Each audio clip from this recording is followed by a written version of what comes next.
Scarlett's getting a little bit of augmentation today. Good morning, everyone. It is Robin, the Lady Biker. How is everyone today? Guys, I'm doing a thing today. I'm doing a thing. It's something I've talked about. It's something I've saved for. It is something that I have... it took a while before I could pull the trigger on it. But today, guys, Scarlett's getting new suspension. Come on, let's go for a ride and tell you a little bit about what I've got up my sleeve.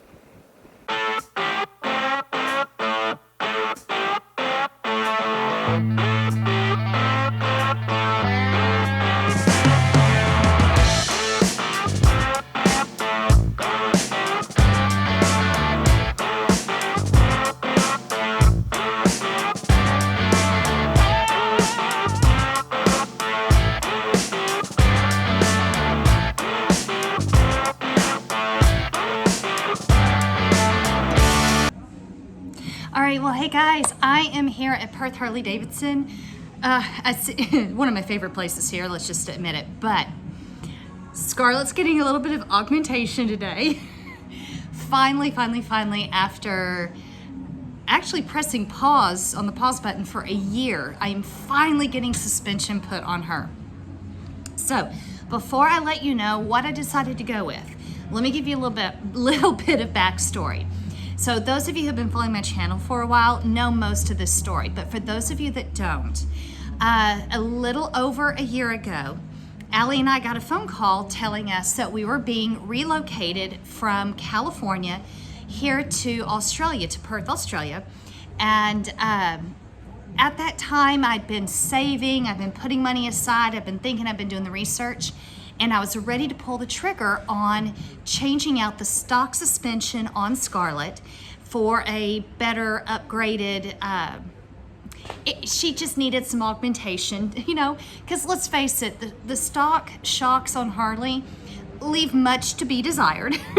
They just do, and wanted something that was going to have a little bit more comfort. So what was my criteria for choosing the shocks that I did? One, I was looking for a product that had a reputation, that had a good service quality, that had a good life quality. But I was looking more for a shock that was going to make Scarlett comfortable for these long rides.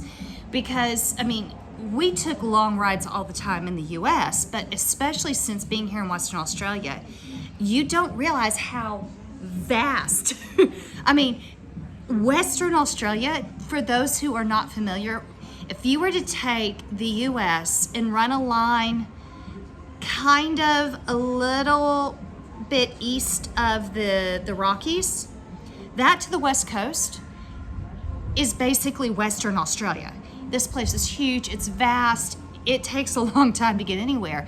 So when we do ride long distance, and I wanted her to be comfortable. So after getting here and finding out that my ABS module was blown, I had to press pause again on getting the stocks because, you know, she was on the ship for forever, for like 6 months. It took us about another month to get the part in, but also that was not a cheap repair.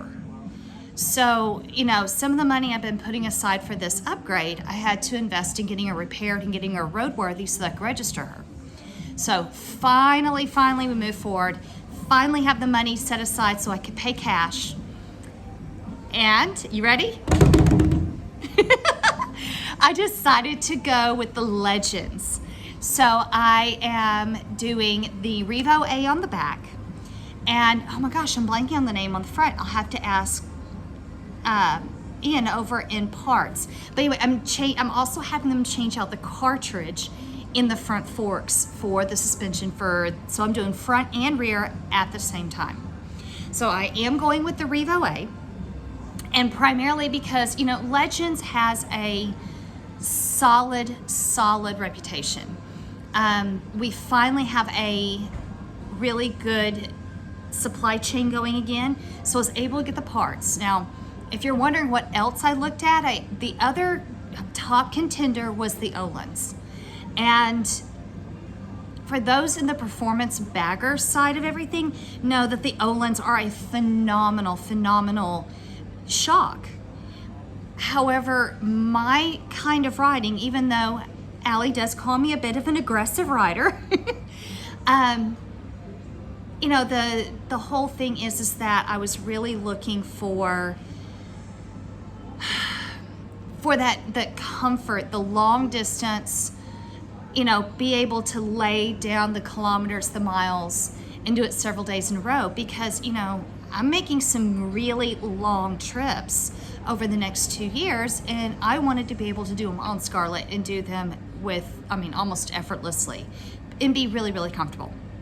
So guys, that is the update that I have going on. Short, sweet, to the point. I've got a track days coming up, so some at speed control maneuverability training. I've also got a handful of long trips planned for the late summer and fall, and possibly over the winter a ride all the way across country. I'm still having to see if that one will work out because of the time of year, but so yeah, let me get the shocks on, let me ride on them for a few thousand miles, few thousand kilometers, and then I'll come back and let y'all know about what I think about them. So guys, all right, they're loaning me a street glide for the day. I hadn't planned to go ride, but I think I may have to go for a little bit of a ride now and just see what I can find. So anyway, guys, that's it. Quick question for those of you, okay, first of you, anybody who stayed with me through the end of this, thank you so much for being a part of this and being engaged in all of the stuff that we do here on YouTube. As content creators, you viewers are the best, and you mean so much to us. So my question is, have you ever upgraded the suspension in your bike? Harley, BMW, Honda, Suzuki, doesn't matter. Have you ever upgraded your suspension? If so, what did you go with and why? And if you're thinking about it and you have any questions, pop that down in the comments too. Somebody on here might be able to give you some feedback and some thoughts. So anyway, guys, I'm gonna go get on that street glide and go check it out. Guys, if you can, get out and ride. When you do, have fun, be safe, and I'm gonna see you on the next video. Bye, guys.